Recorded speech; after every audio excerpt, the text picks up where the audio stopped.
LiSTNR production. Hello, Sasha Barbagat with you for this bonus episode of The Briefing. Over the last week, Australia has played host to far right-wing, ultra-conservative US commentator Tucker Carlson.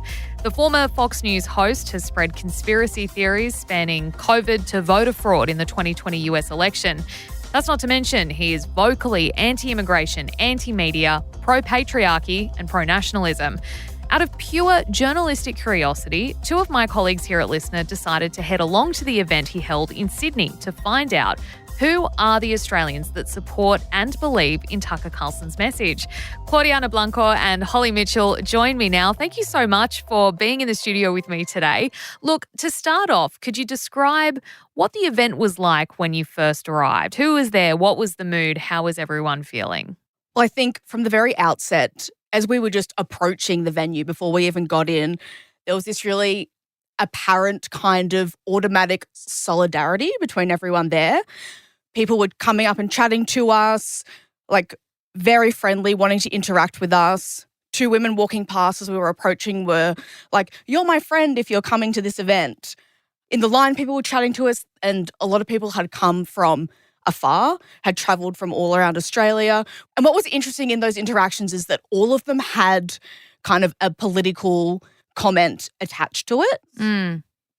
Yeah, I think it was the audience was very excited to be there. It was kind of electrifying, and you could feel this excitement. It was very tangible. It was palpable. Like people were really looking forward to this event. And there was that excitement also kind of translated in a lot of like crowd interaction with whatever was being said. Mm-hmm. So if it was kind of like if the word freedom was heard, which was kind of like the main topic of the conference, people would cheer.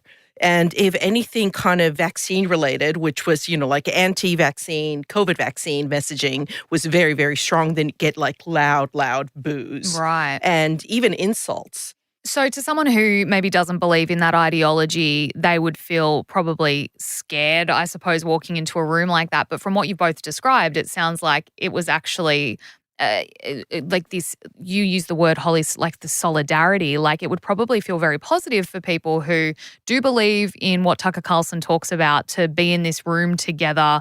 It's a really interesting group of people coming together. I wonder, Holly, what would you say the breakdown was when it came to gender? Was it pretty evenly split 50-50 men and women? I would say it was close, but I think there was definitely more men. And what I noticed is the bigger groups of people, like if people came in a group, they tended to be younger men. Mm-hmm. There are a lot of men that came with their wives or partners. There were some women that were there together as a group, but not a lot that I saw with any more than kind of 2 or 3 people, which was interesting. Yeah. Tell me about the topics that were covered. What were some of, I think Claudiana touched on a few there, but what were the main ones that were the focus? I guess nothing too unexpected. A lot of stuff about the COVID vaccine and vaccine injury. There was a pretty strong anti-immigration narrative. So migrants are to blame for the cost of living crisis and the housing crisis and that kind of thing. Yeah, okay. Claudiana, what did you notice from the topics? Well, it was, as you were kind of hinting before, it was kind of like the safe space for hard right beliefs. So the main narratives that you would expect.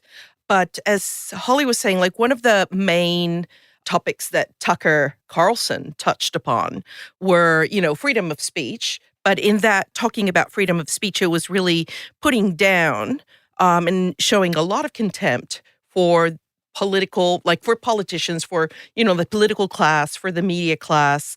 He started his speech kind of drawing a lot of comparisons between the US and Australia and saying like, oh, Australia is like the US, but it's 20 years behind. So beware because you're going to change just like the US has changed. And that is because of immigration. That is because of the, like stupid media, stupid politicians. And I'm quoting here. I'm not making this up. So, for example, he would say things like media are just as bad, like media in Australia is just as bad as our media, meaning the US media. but they're slightly dumber, but sinister, but still sinister. That drew like lots of boos, for example. Then he would mention the ABC or portray the ABC as state-sponsored media, which we know the ABC is not state-sponsored media. It's taxpayer-funded broadcaster, which is a completely different notion. There is independence. There's not censorship, which is what we're talking about when we're talking about state-sponsored media. Then he would go and talk about like how politicians and the media are liars, that, they're too stupid to breathe unaided. So really strong language there. They're not just the observers, they're the gatekeepers of reality, like manipulating reality, what you see, how you think. Again, going back to the topic of speech, like freedom of speech, freedom of thought. And then it turned a little bit more aggressive. He would say things like titles such as reporter or prime minister doesn't mean you must respect them. Then you should refuse to pay your taxes on the basis of the ABC being state-sponsored media. Then he would go, the political class, they're disgusting and you should treat them as such. And when you start changing the language to you should, that is already a call of action. You should not pay your taxes. You should treat them as disgusting. That is more than showing contempt. That is actually telling people to act in a certain manner. I want to ask you, did you tell anyone there that you were from the media? Yeah. At the end of the show, we did kind of interview some people outside to kind of gather people's thoughts to see how they had reacted to the event. They loved the event. Some people told us that they loved every minute. He was very charismatic. He was very jokey. The audience laughed a lot. So he was speaking to people who would already share the same beliefs as he does, but did you find him making sense? Like, were there points he was making where you could empathize with what he believed and what the people around you believed? In terms of him making sense, there were certainly things that I think could be perceived as contradictions in what he was saying. So he spoke about being consistently called a racist by people. And so he went away and reflected on that and questioned, am I a racist? And why do people think that? And what he says, the conclusion he came to is that he's not a racist, but he's a bigot. But he's not a conventional bigot, which is an interesting thing to say in the same breath almost. Well, it's the same thing essentially. Yeah. A bigot and a racist. Things like that. And of course, he had a lot to say about the political class and the elite being millionaires and billionaires. But he's on a stage with Clive Palmer, and this event is being sponsored by one of Clive Palmer's businesses. And Clive Palmer is the 6th richest man in Australia. Like, he's worth over, I think, $23 billion. And is, of course, part of the political class. Like, he started a political party. Yeah, let's talk about Clive. So Clive was the one who brought Tucker Carlson out here. Did Clive say much up on stage? Yeah, he did. He talked a lot about, the vaccine mandate, expressing that it was akin to dictatorial oppression. He talked about what his experiences being sick with COVID during the pandemic and how if they had allowed hydroxychloroquine into Australia, that he would have been cured, nobody would have died, that kind of thing. And, he asked for applause for the Sydney doctor who was present, apparently, who had given him ivermectin. So those were two names of medications that I had not heard for a long, long time. Yeah. And then he also talked a lot about his project, the Titanic 2. Oh, okay. Yeah, I'm aware of that one. Yeah. But it was real. It struck me as really bizarre because he expressed the Titanic 2 the way that he was talking about it. It was like the Titanic 2 was a representation of the good old days, which is, a very standard conservative belief, like we must go back to the past.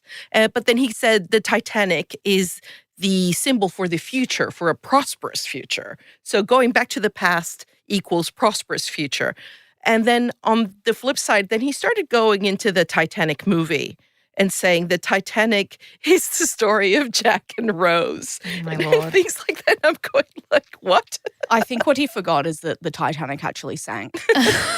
Okay. So look, it sounds like an interesting event, and we were talking off air and you said, Claudiana, specifically that from a journalistic point of view, you wanted to go and see what a big portion of the community believes and is engaging with. So I'd like to ask both of you what your main takeaway was from the event now that you've walked out the other side of it. For me, it was really interesting to think that the concept of freedom of speech and freedom, which, as we know, they're pillars of democracy and specifically U.S. democracy, has become this kind of like uniting war chant that shields or protects a whole bunch of ideologies and groups, a lot of people that have these very, very hard right or far right kind of ideologies, whether it be vaccines, anti-immigration, police surveillance, or the police state. So that was quite interesting. But then one of the main contradictions that I find in that is that when you say freedom of speech, that means that you believe that other people have the same freedom to speak. There's a point in which Tucker Carlson said, you should never allow anybody to lecture you about democracy, when he was just lecturing us about democracy. And so it's really interesting that freedom in this context actually means I am free to criticize the other, but in that criticism, you're othering others, and it's a very polarizing thing. Holly, what was your main takeaway?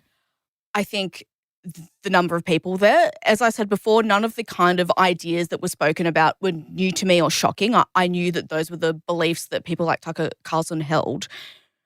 What I found interesting was that the ICC is a theatre that holds 8,000 people, and I would say if it wasn't sold out, it was close to being sold out. You know, Tucker was speaking about very American things, you know, electoral fraud, even some of his things about freedom don't relate as much to Australia. Like these seemed like very US concepts, but there's this huge crowd in Australia that really is on board with that, which was interesting. Okay. Fascinating chat, both of you. Thank you so much for coming in and for also taking one for the team and going and checking out this event. Sounds like it was really interesting and eye-opening, so we appreciate that. Thank you. Thank you. And that is all for this bonus episode of The Briefing. Thank you so much for listening. We will be back tomorrow at 6 with all the latest headlines and another deep dive. In the meantime, remember, we put up full episodes of our weekend briefing chats on YouTube. Search LiSTNR Newsroom and please don't forget to subscribe. It really helps us out. I'm Sasha Barbagat. Catch you tomorrow.